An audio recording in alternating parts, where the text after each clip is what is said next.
स्वागत है मेरे YouTube चैनल पे। मैं हूं ए के कश्यप। एक महत्वपूर्ण टॉपिक पे चर्चा करेंगे।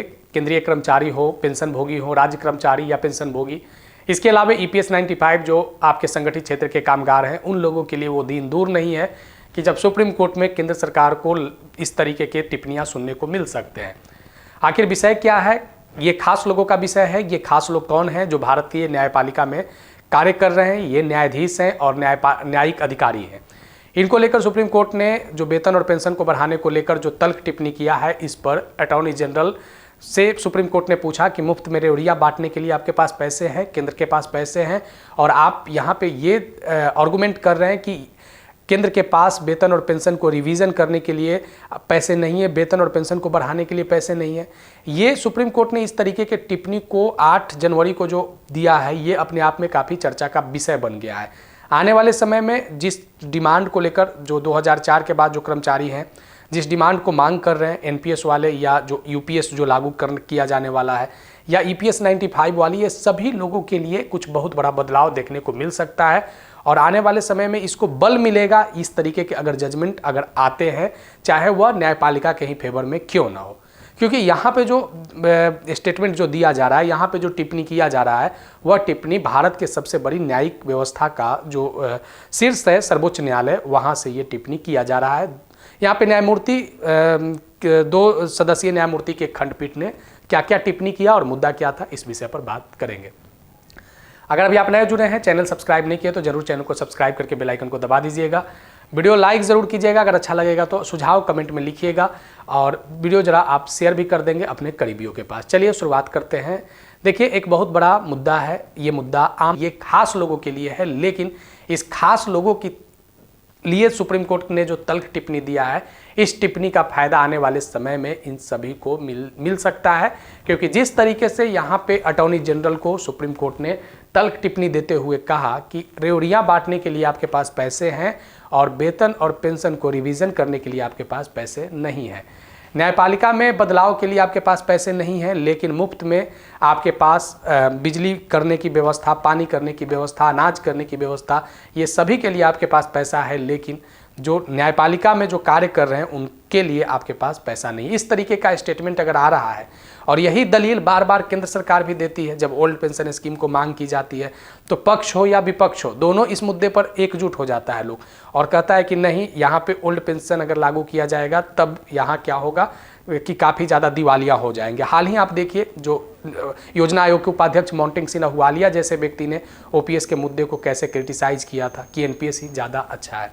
अगर इस तरीके के अगर मुद्दे आ रहे हैं, मोंटेक सिंह अहलुवालिया जैसा व्यक्ति कर रहा है, और ऊपर से जब सुप्रीम कोर्ट न्यायपालिका में ही अगर इस तरीके के रिवीजन करने की अगर बात कर रही है, तो ये चैलेंज है उन लोगों का जो बहुत बड़े अर्थशास्त्री विश्व स्तर पर बनकर भारत में बैठे हुए हैं। यहाँ पे इस विषय को हम लोग समझेंगे और देखेंगे। सबसे पहले देखिए यहाँ पे कि सुप्रीम कोर्ट ने जो स्टेटमेंट दिया है कि न्यायाधीशों की बेहतर वेतन देना, बेहतर देखभाल करने के लिए उनके लिए एक बदलाव करना जरूरी है। ऐसा क्यों हो रहा है, जरा समझिएगा।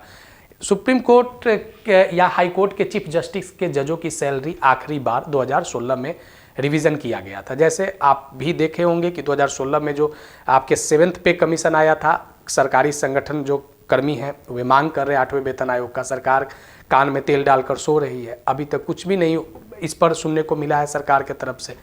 यहाँ भी जजों का जो 2016 में सुप्रीम कोर्ट और हाई कोर्ट के चीफ जस्टिस, इनकी जो वेतन है, सुप्रीम कोर्ट के चीफ जस्टिस का वो 2,80,000 है।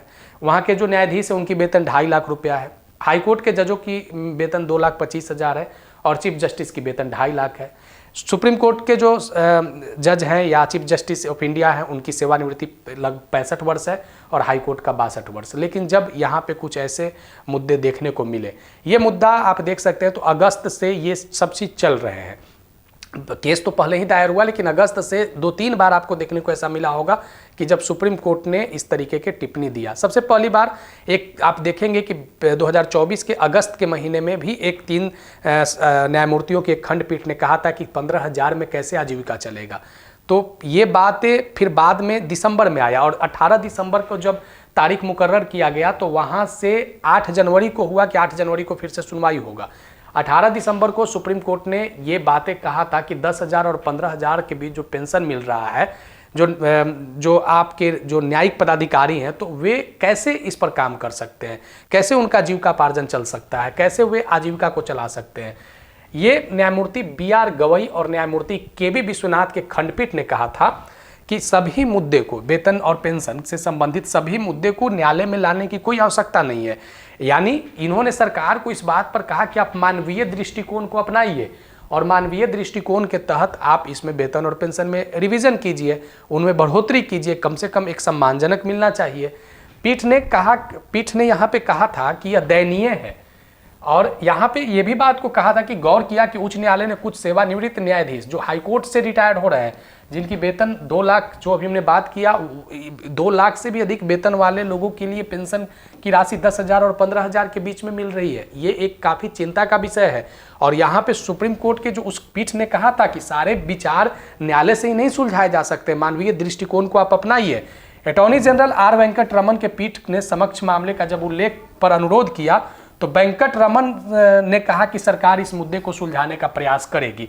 ये सभी जो आर्गुमेंट किए जा रहे हैं ये 18 दिसंबर का है। अचानक 8 दिसंबर को सुप्रीम कोर्ट काफ़ी तल्ख हुआ। क्यों तल्ख हुआ? क्योंकि अटॉर्नी जनरल ने कहा कि यहाँ पे अभी थोड़ा सा पैसे की दिक्कत है, फंड की दिक्कत है, इस कारण से नहीं अभी बढ़ाया जा सकता है। जब इस तरीके की बात आया तो सुप्रीम कोर्ट ने एकदम तल्ख टिप्पणी में अपने स्टेटमेंट को दिया। अब यहाँ पे देखिए कि कहा कि जो खंडपीठ था उसने कहा कि ये सभी दिसंबर की बातें हैं। पीठ ने कहा कि बेहतर होगा कि आप समझाइए कि सुप्रीम कोर्ट इसमें हस्तक्षेप नहीं करे और बिना हस्तक्षेप किए हुए ही आप इस पर कुछ बेहतर कर दें। यहाँ पे न्यायालय ने कहा कि इस मामले की निर्णय व्यक्तिगत मामलों के आधार पर नहीं किया जाएगा। अगर शीर्ष अदालत जो भी आदेश देगा वह सभी उच्च न्यायालय के न्यायाधीशों पर लागू हो जाएगा। पीठ ने इस मामले की सुनवाई 8 जनवरी को मुकर्रर किया था। अब यही बात कहां से उठी? याचिकाकर्ता जो हैं, पिटिशनर हैं, वो जिला न्यायालय में 13 वर्षों तक न्यायिक अधिकारी के रूप में सेवा दिए थे। बाद में वो इलाहाबाद उच्च न्यायालय में न्यायाधीश के पद पर पदोन्नत हुए, प्रमोशन किए। दावा था कि प्राधिकार ने पेंशन की गणना करते समय उनकी न्यायिक सेवा पर विचार करने से इनकार कर दिया। अब समझिए कि कितना ये मुद्दा गंभीर होगा कि जब इनके साथ ही ऐसा किया जा रहा है पेंशन के इशू पे, तो जो क्लास B या C या A, D जो भी ग्रुप में है उनके लिए केंद्र सरकार नहीं अगर सोच रही है तो आप समझ सकते हैं कि आपको कितना संघर्ष OPS के लिए करना पड़ेगा। R वेंकटरमन को यहाँ पे तल्ख टिप्पणी का सामना करना पड़ा। ये मुद्दा काफ़ी गर्म हुआ राष्ट्रीय स्तर पर और जिस तरीके का जो चर्चाएं से बाजार गर्म है, क्योंकि यहाँ पे सुप्रीम कोर्ट ने कहा था कि जब इस आधार पर हम मामलों को निर्णय देंगे तो वह व्यक्तिगत नहीं होगा, ये सभी उच्च न्यायालय के न्यायाधीशों पर लागू हो जाएगा। यानी आने वाले समय में आजीविका शब्द को लेकर आने वाले समय में फाइट किया जाएगा। ओल्ड पेंशन स्कीम को लेकर संघर्ष जो अलग अलग जो संगठन कर रहे हैं उस पर भी बल मिलेगा। इसके अलावा अब आप EPS 95 वाले को देखिए, 1,000 रुपये की मासिक पेंशन पर लोग जीवन भत्ता निर्वाह कर रहे हैं। ये कितना सम्मानजनक और न्यायोचित है।